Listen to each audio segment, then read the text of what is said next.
अंग्रेजों ने बांटो और राज करो इस रास्ते को चुना और उन्होंने बंगाल को इसकी प्रयोगशाला बनाया,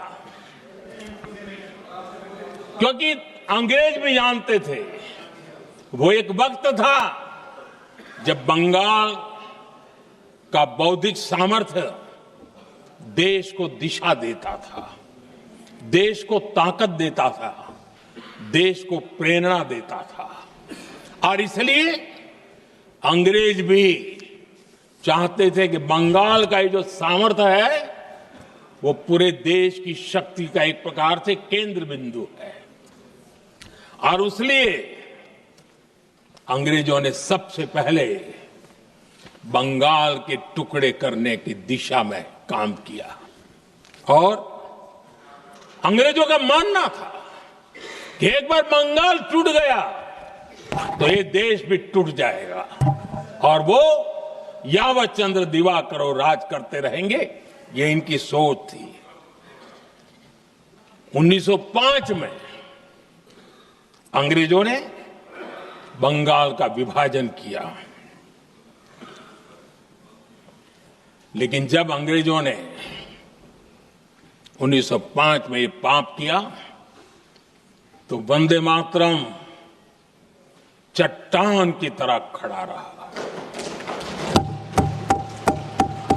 बंगाल की एकता के लिए वंदे मातरम गली गली का नाद बन गया था और वही नारा प्रेरणा देता था। अंग्रेजों ने बंगाल विभाजन के साथ ही भारत को कमजोर करने के बीच और अधिक बोने की दिशा पकड़ ली थी, लेकिन वंदे मातरम एक स्वर एक सूत्र के रूप में अंग्रेजों के लिए चुनौती बनता गया और देश के लिए चट्टान बनता गया। आदरणीय अध्यक्ष जी, बंगाल का विभाजन तो हुआ, लेकिन एक बहुत बड़ा स्वदेशी आंदोलन खड़ा हुआ और तब वंदे मातरम हर तरफ गूंज रहा था। अंग्रेज समझ गए थे कि बंगाल की धरती से निकला बंकिम दा का ये भाव सूत्र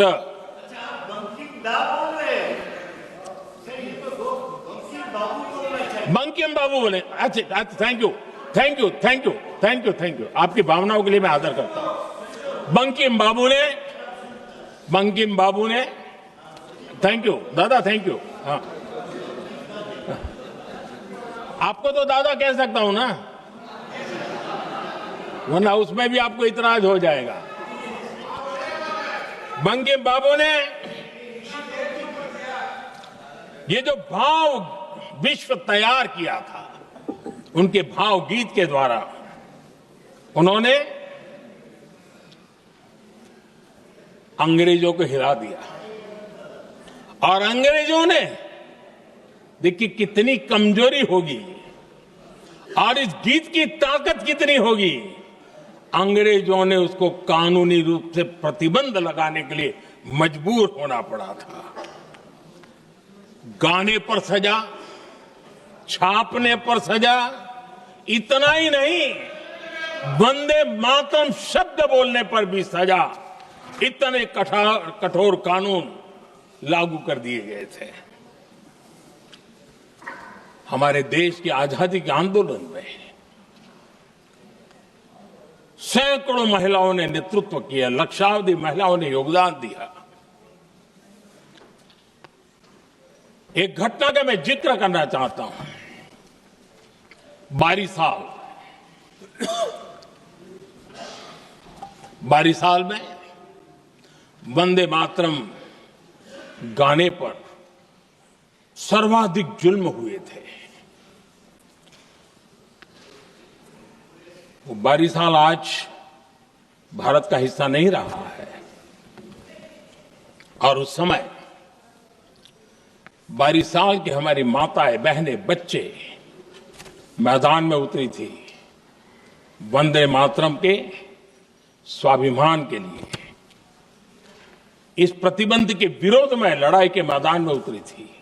और तब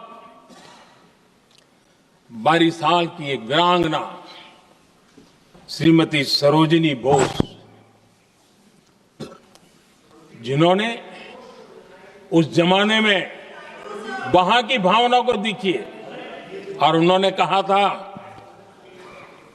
कि वंदे मातरम जो प्रतिबंध लगा है, जब तक ये प्रतिबंध नहीं हटता है, मैं अपनी चूड़ियां जो पहनती हूं निकाल दोगी।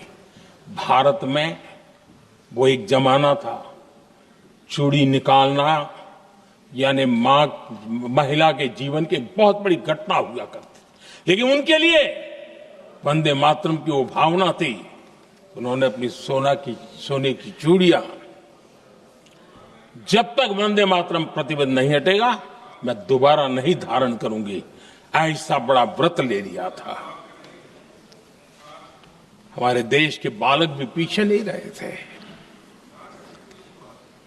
उनको कोड़े की सजा होती थी, छोटी छोटी उम्र में उनको जेल में बंद कर दिया जाता। और उन दिनों खास करके बंगाल की गलियों में लगातार वंदे मातरम के लिए प्रभात फेरियां निकलती थी। अंग्रेजों के नाको दम कर दिया था। और उस समय गीत गूंजता था बंगाल में,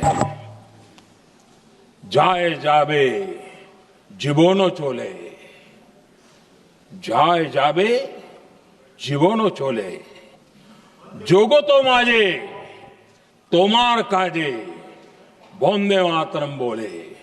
अर्थात हे मां, संसार में तुम्हारा काम करते और वंदे मातरम कहते जीवन भी चला जाए तो वो जीवन भी धन्य है।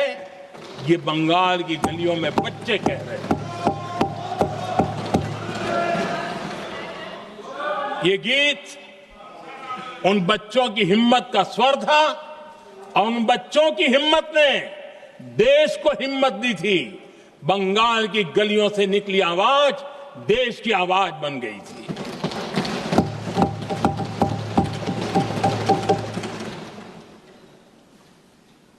उन्नीस 1905 में फरीदपुर के गांव में बहुत छोटी छोटी उम्र के बच्चे जब वंदे मातरम के नारे लगा रहे थे, अंग्रेजों ने बेरहमी से उन पर कोड़े मारे थे। यानी एक प्रकार से जीवन और मृत्यु के बीच लड़ाई लड़ने के लिए मजबूर कर दिया था। इतना अत्याचार हुआ था। 1906 में नागपुर में नील सिटी हाई स्कूल के उन बच्चों पर भी अंग्रेजों ने ऐसे ही जुल्म किए थे। गुनाह यही था कि वो एक स्वर से वंदे मातरम बोल करके खड़े हो गए थे। उन्हें वंदे मातरम के लिए मंत्र का महात्म्य अपनी ताकत से सिद्ध करने का प्रयास किया था। हमारे जांबाज सपूत बिना किसी डर के फांसी के तख्त पर चढ़ते थे और आखिरी सांस तक वंदे मातरम, वंदे मातरम, वंदे मातरम, यही उनका भाव घोष रहता था। अगर आप ये वीडियो YouTube पर देख रहे हैं तो हमारे चैनल को सब्सक्राइब कर बेल आइकन दबाएं, और Facebook पर देख रहे हैं तो हमारे पेज को लाइक करें।